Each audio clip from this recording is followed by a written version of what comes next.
at a Celtics game is $19.87. In the entirety of the NBA, Cleveland Cavaliers have the cheapest beer, or they only charge you $5.78. It's a bargain at twice the price. Would still be less than the most expensive, that they doubled that. Now, the trouble with something like this is it might not be top of mind to the people who are operating there. Who sets the beer prices? The vendor? The Lord. So the Lord says, thou shalt not pay any less than $5.78. When something like this comes out where they rank all the teams, the ones that are charging the least can go, oh, look at this. Time to jack up the prices. Yeah, we could double these, and we're still not even close to approaching a Warriors or Celtics game. Well, it's based on how much you pay. These are draft beers, I'm assuming? A 16-ounce draft beer, yeah. It's based on how much you pay per keg, which will change per market. So the vendor is who sets the prices? Well, yeah. I mean, everyone could charge, and obviously they charge more because they're trying to make money off of it. Yeah. But a keg of beer here is going to be a different price than it is in Boston. Gotcha. A family of 4 will spend, on average, at a Celtics game, buying 4 of the cheapest available tickets, whatever the TD Garden equivalent of Loudville is, 4 cheap tickets, a parking spot, 2 beers, 2 sodas, 4 hot dogs, right? For most people at a game, that would be the bare minimum. No frills. No candy, no popcorn, no nothing. At a Celtics game, that will cost you about $536.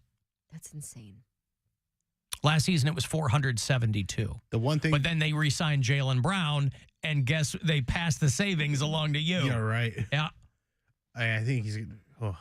The cost. So they rank not only the beer, but they fold that into the cost of attending an NBA game. The 4 cheapest tickets available: 4 dogs, 2 beers, 2 sodas, parking.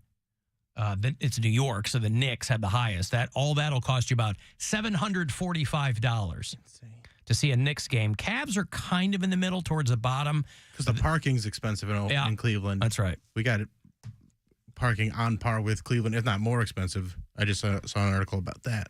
So the Hornets are with that. The Hornets are the cheapest. The 4 dogs, the beers, the whole thing. That'll cost you about $160 to see a Hornets game. So the Cavs on that list are number 20. But the beer price alone, we are the least expensive in the league. But again, the top 10, the cost of attending a game, that all kind of breaks down kind of by market size. Until you get to like Atlanta, which is relatively affordable for being a city that size. A couple $100. But for people who want to take in a game, the days of like $5 tickets are pretty much over, right? I mean, even if you're... Not if you use certain apps. But even if your head is like hitting the rafters, you still got a good nut. And so you can't take your family to that stuff all the time. I talked a couple times in the past few weeks about Brian and I setting a budget and getting more serious about buying a house and things like that. And one of the things we were looking at was how much money we spend on fun, on extra, on activities. He wants to spend $0. He would like to spend $0 on anything ever. Was he like, you spent $6 to see a lady swallow a sword and then tipped her $20? $26 trip. He actually hasn't heard that story yet. Well, enjoy, Brian. No, but one of the things was fun. And when we sat down and calculated it out, it was like for the 3 of us to go to dinner and have an activity, it's like a $250 night. Yeah. Like for anything, bare minimum. Even if it's just like to go to the movies. You guys don't even drink. And that's the thing is that like when we've been going out to dinner, we got takeout the other night and it was like $48. Yeah. And is this like not anything crazy? Share an appetizer, each get an entree, $48 for takeout. So we were looking at it and we're like, where do we cut from this? Because I was getting upset because I'm like, I don't think we should have to cut from the fun budget because I grew up poor, so I never had fun. So I'm like, that sucks. That sucks. If I can afford to have a meal, I don't want to budget and then not be able to have that meal or whatever that is. And the argument for fun is always, you never know when you're not going to be able to have fun. Right. So it's not about going crazy, but it's about like, that's an experience. That was my whole point. Yeah. was having experiences, making memories. Yeah. Like I put my foot down pretty hard in not cutting the fun budget as much as he wanted You can always to. make more money. You can never make more time. That is not something that he believes. Well, listen, people have thoughts on both sides. I know where he's coming from too, but in your brain, you kind of got to go, well, and he's got one kid. Yeah. Yeah, I got 3. Right. And I'm still in the fun camp. Because, you know why? That's what the stuff they'll remember. I'm Captain Fun. Oh, also Captain Fun. Also Captain Fun. Oh, so you're just getting an endorsement deal on it. So it's cutting your prices down because they're like, oh, well, we have to have Captain Fun come here. we'll pay him. Who's paying Captain Fun? I mean, Whatever fun you're you having. didn't go to the Cox Out pregame for free. That's fun. Take your kids. I am Captain Fun free of charge. Everywhere I go, people will point. And under normal circumstances, I would think it rude. But when they point, I know what they're doing. Even out of my periphery, I go, they just saw Captain Fun. And they're going to go home and they're going to go, it didn't cost me anything. Wow. And it was a memory that I'll have for the rest of my life. He had the cape, the scepter. Are you sure it was him? I'm sure it was him. Big fat face. Had a crown on. Yeah, the whole bit. Yeah, those were the two big things where he wanted to cut out were vacations and fun stuff. And I was like, you are talking to the wrong person. Well, vacations can be very expensive. I would rather cut obviously. out food than cut out a vacation. And I'm not even you had food as being part of your fun. hyperbolic when I say that. I would rather severely cut down on groceries than I would to not take a vacation every year. And he was like, you're out of your mind. He was like, we don't need to take a vacation every year. He's like, that's excessive. And I was like, you are excessive. I mean, I definitely didn't grow up poor. We never took a vacation. That was his whole point, too. He was like, we never took vacations. It was mostly because my parents, my dad was probably cheap, yes, but my parents also hated traveling. So it's like we never went anywhere. And that sucks. Well, yeah, because like when I met Gwen and she was big on traveling, she's like, oh, we'd take these trips, and even if we hated it, we were still on a trip with like my family and my parents, and you know. So she really helped get me into that mindset as an adult. Well, and because for a long time I was like, I don't really care if I travel, but it's so fun that that's Brian's whole point is that he's like, we never. He said they would take a trip like every other year. They would go somewhere, and you know, he's like, one time it was Disney, so we still made big trips and stuff like that. I was like, but for me, I feel like unplugging, getting time away from everything, and experiencing new things together as a family or as a relationship or whatever your thing is. I was like, I feel like that's so important. And he's like, well, we can do that stuff once we retire. I was like, you're out of your mind, one, if you think I'm going to want to hike a mountain at 65. 40 years, stupid. That's what he's saying. He's like, just stay in good shape until then. You can't wait 40 years that's exactly to go what hiking? he says. Well, we can go to Greece when we're retired. I'm like, no, I want to go to Greece now. I don't want to do anything when I'm 65. One of us could die next year. I said that, and he got so mad at what me. he could say. Why? Because that's the nuclear option? Well, because he said that's a mean thing to say. Like, no, it's a real thing. That's it's what not a I mean. said. It's an actual thing. I was like, well, we're talking about building memories. And I was like, and, you know, spending time with Blake. And those are the things she's going to remember. And you could die in 3 years. And is she going to remember that her dad budgeted so great that we paid off the car? Or is she going to remember that we went to Disney World? I told our daughter, I said, I am envious of you. I'm not prone to envy, but I said, you know, half joking, but I said, I'm envious of how much you have traveled. Oh, yeah. By 7. Dude, Blake knows how to pack a carry-on. She's got her little wheelie bag and like, dude, which is great though. I love that for her that we're able to give that to her, you know? Under duress, Brian doesn't though. No, so that was part of the conversation. So when you go to Greece? Not next year. I'll tell you that much. You go to Mykonos with Poundcake. Don't you need like a roof and a deck or something? What? We don't need a deck. But yes, the house needs you need a roof and a deck. Well, you need a roof. Yeah, the house So if it needs a rains, you're dry. Oh, I see. Oh. Put some bags over it. Well, I will say the conversation got contentious because I'm getting aggravated. He's telling me I don't understand how money works and that vacations are excessive. And I'm like, I'm not the one who bought a house with a crappy roof. Like, where was your inspection? Don't come at me like this is my fault. Wow. It has not been a good couple weeks at our house. Well, people argue about money. It's the only real thing we argue about. It's money and hypotheticals. Those are the two problems in our life. And this is all If you had more hypothetical money. it'd be so much easier. Right. This is all a hypothetical money argument, so it's double whammy. I mean, it's Bad not news. really hypothetical because it is real. The things we're talking about are conversations you need to have with your partner if you're Yes. going to move forward with If things. you know? everything goes according to plan. I mean, you should always have a plan, but, plans will fall apart at a moment's notice. That's my whole thing, is that you can plan till you're blue in the face, or we can say this is what we want to do, but something is going to come up that's going to ruin that.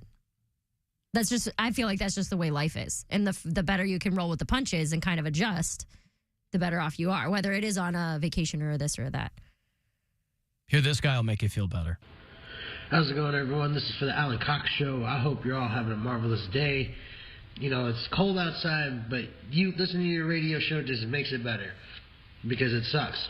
All right, I love y'all. Here's a what is this? My bong broke. Now we're just gonna do a bowl.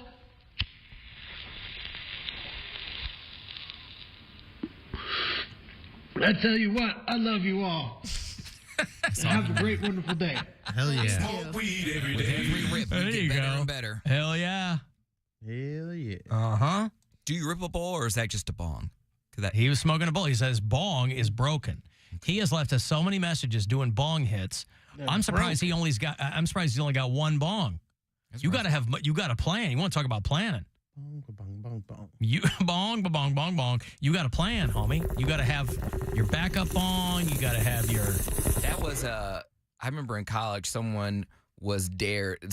Someone got drunk and was dared to drink a month-old bong water, and the person threw up. It was like They died. nice. Yeah, no crap, dude. It's like mistaking somebody's dip can for Real Pepsi, beer. yeah, or whatever. Ooh, that's bad news. It's just water. Well, then go drink some. Tell me how you feel. Nah. Yeah. Ugh. Alan Cox, this is one of your P1 listeners, and I have things to say.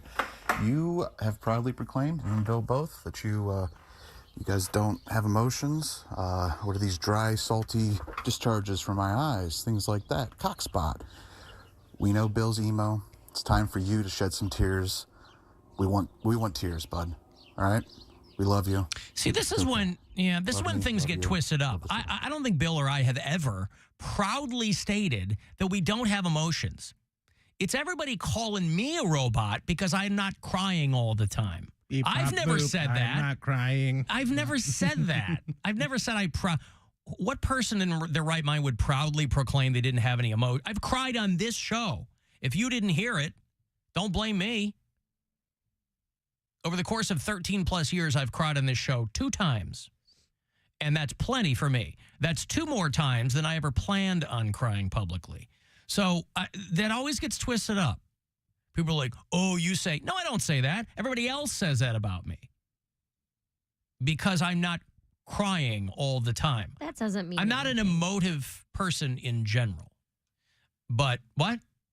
Just crying doesn't mean you have emotions. According to that guy, he wants me to cry over what? I don't know. It sounds like he'll take anything. I don't know. But I'm not that guy. When my co-host, one of my best friends, my co-host from Chicago, and he died, and when another friend of mine died and I didn't know until like a year later, I was very, very upset on those days because it was information I received not long before the show started. So I opened the show, talked about it, and moved on. That's what it is. I was gone both those days. I remember I was the one where your friend died. I texted you because I was listening while I was driving somewhere. And I was like, man, I'm always gone when Alan cries. This is BS. Well, fortunately, the iHeartRadio app, I know. the podcast. I'm saying of all the people here, I feel like I could have comforted you the most. The most experienced crier. You wanted to lick his tears. Alan's tears, they're the rarest of all No, rare. that's something Right, you yeah. would want to do. Put them in a little test tube and sell them on eBay. Yummy, yummy. Real Alan Cox tears. Yeah, but how does crying frequency make you more equipped to console someone else? Because you know how it feels. You know how you feel. I know how crying feels. I've cried under pretty much every Yeah, circumstance. but everybody knows how crying feels. I've had happy cries. I've had sad cries. I've had surprised cries. I've had angry cries. Yeah. I've had every cry. Have you had a poop cry? probably not one that comes in recent memory. A where poop I've been cry? crying while I'm pooping. No, you're crying because of the poop. No, Oh. no, poop has never caused me to cry, but I cannot rule out that I have not been crying while pooping. I was going to say, about because something else. what Bill's talking about, that's just making your eyes water. That's not really crying, right? That's not emotional intent. If you've had a poop that makes your eyes water, we've probably all been there. There's sharp. Like, ow, why does it feel Big like that? ones, small ones, skinny ones, tall ones, brown ones, black ones, round ones, fat ones. Yeah. You've never had That's a sharp Poundcake crying when he's pooping. You ever had a No, sharp I poop? have. You know what I'm talking about. I know sharp poop. Sharp poop? There's nothing in it that's sharp, but it comes But it out just at an comes out and angle feels- or yeah. something, and it feels like glass. You're like, what the A hell? sharp poop. You've never had a sharp where I it feels... I don't recall that, no. Sharp is the only way to describe it. It feels What, like like it's cheddar? cutting you It on the feels way like you get a out. little cut, yeah. Wow. That's sharp. That hurts. But then you look in there and there's And it's nothing so in weird. there. Like it's round. Like Yeah, it's it's You're the like, same wow. size. I was really surprised there was no glass in there. Or like pretzels sticking out or something. I don't know. I have no idea. undigested pretzels. Oh, I never, That's why I get the shouldn't rods. have deep throat those pretzels. Wow. No, I can't recall a sharp poop. Just a pretzel and they're hanging out, a Pringle that hasn't been That's what digested. I mean. Yeah, like a piece of a Pringle chip. shard? Yeah. I got a shard in my shard. Man. All right. No, so again, sir, that left the message, the P1. Thank you very much for that, by the way. When was the last time you cried? The last time I cried, probably my father's, the anniversary mass for my dad dying. Which was over the summer. June 10th. Nuh-uh. Yeah. You said you just cried with your son. Oh, yeah. Oh, yeah, okay. On Yeah, the I'm phone. sorry. Yeah, on the phone with my son. Yep, a couple of weeks ago. So recently, Good. right? Yeah. Yeah, so this Let it out. notion, this notion, people twist it around and say that I proclaim that I don't have. I do not. That's ridiculous. You're just not emotional. But everybody you don't wear it calls on your me a robot. sleeve. Of course. And we're in a culture that celebrates people feeling outwardly all the time. And I'm not that You guy. gotta have the right program in place to cry. Listen, I cried in my hotel room. no judgment. People should do what they want to do. I ain't that guy. When were the CMAs? They were earlier this week, right? The Yeah. Country Last Music week. Awards? Yeah. Or were they last week? They were last I week. was in a hotel room, and I woke up the day after the CMAs, and I watched Jelly Roll's acceptance speech, and that made me cry. But he cried. Well, because it was so emotional. He was like, there's something poetic about a 39-year-old winning it, and he's talking about the rear view and keep going in life, and I'm like, oh my God, Jelly Roll's talking. I'm not sure if I'll post this or not because I'm so emotional, but the greatest honor an artist can ever hear is that they've been nominated for a Grammy. I had to hear that this morning. I didn't cry like this since my daddy died. I tried to make this video 7 times, y'all. I love you. Well, there you go. But not even We that. play Jelly Roll in MMS now. The one that he was Song accepting, is so good. and it sounded like he was preaching. He was like, he sounded like an evangelical preacher. He was getting all kinds of amped up about it. That one, it gave me chills and it made me cry. Where I was like, "Good for you, Jelly Roll. Keep going." Good for you, It's grown just so man who hard calls to- himself Jelly Roll. Yeah, that's Whatever. the part that makes it. Like, my whole podcast this week is about. New artist of the year goes to Jelly Roll. Yes, it's not long. It's only like Is 20 that the seconds. Golden Bachelor up there I didn't see announcing the? Yeah, they got the Golden Bachelor up there. Gary with 2 R's. But Jelly It. Roll Here got it him. comes. Jelly Roll got himself a excited. traditional Tennessee girl, didn't he? Bleach They blonde, always do. giant jugs. Yeah. Oh, here it comes. I only got a second, and I'm gonna say a lot, and I'm sorry, but the quickest I can say it is thank you to the label, Stony Creek Management, John Loba, Joe Jamie, you saved my life. Country Radio, what's up, baby? That's not it. That's not the part that made me cry. Really? And it's about to make me cry. Megan Parker, Haley, Country Music, you deserve this as much. Where is he going to cry? Come on, Oh, man. wait. I don't know where you're at in your life. A little or bit what back you're from going this. through. Back? Yeah. Friends. And Zach Bryan, I think after you're this, one of yeah. the hottest things on earth, not just country music. You deserve this as much as anybody else. I love you. I'm glad we're sitting there partying the rest of the night, baby. Okay, here it goes. Here it goes. This is the part. But most importantly, There is something poetic about a 39-year-old man winning New Artist of the Year. I don't know where you're at in your life or what you're going through, but I want to tell you to keep going, baby. I want to tell you success is on the other side of it. I want to tell you it's going to be okay. I want to tell you that the windshield is... He's not crying. I thought he was. No, you said he was crying. I didn't say he was crying. I said it made me cry. I said he sounded like an evangelical preacher. Because he does. I don't know where you're at in your life, but I'm telling you to keep going. The rear view mirror is smaller than the windshield for a reason. He's like, God. Heal in the name of Jesus. He's giving people false hope. He doesn't know that success is on the other side. People. Thank you, Poundcake. If you keep trying. Most of you guys should give up, honestly. Like, you're not going to do what you think you're going to do. Just give up and just accept what things... the things are the way they are, and they're not going to get better. So just see, no one's crying to that speech. Trying. No By the way, someone is. Someone's like, you know what, Bill's right. But if anybody should be co-signing Jelly Roll, it's Poundcake. Yeah. Dude's, he's like a 39-year-old guy hitting it big. You still got a couple of years, Poundcake. No, I'm good. You still got time. I'm living it up. That's why I'm taking my vacations now. Yeah. I think it was equal parts me being excited that he won and him being so excited. And then the delivery of his speech very much felt revival church camp to me. Where I was like, I do kind of want to. He doesn't dress like a cowboy. Praise. Why does he have to dress like a because cowboy? he's a country music guy. And but he's country rock. Well, I would like a little more cowboy and a little less rock.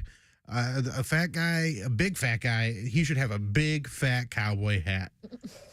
Yeah, he's like a Post Malone type of dude. I know, but but country fat, music. like, isn't that redundant? What? No, Big you can and be fat? big and tall. But a big fat guy, I thought those. Because he's like he's large. He's not He's just tall. fat. He's tall. He looks tall at least. He's wide. Yeah. Okay. Alan, let everybody know that poop is not sharp. It's a hemorrhoid that hurts while the poop goes next to it. Oh. Uh-oh. Oh, sheesh. Well, it's been a while, so. Oh, God. All right. I got to take a break. Hemorrhoids make me cry. Hemorrhoid. That's the new Jelly Roll single. I heard it the other day. Hemorrhoids make me cry. He looks like a dude who's got them, too. The dirt road hemorrhoid. I'm going to take my truck. Hey, Queensryche. I don't know who's fronting this band now, but they're coming with Armored Saint. That's still John Bush.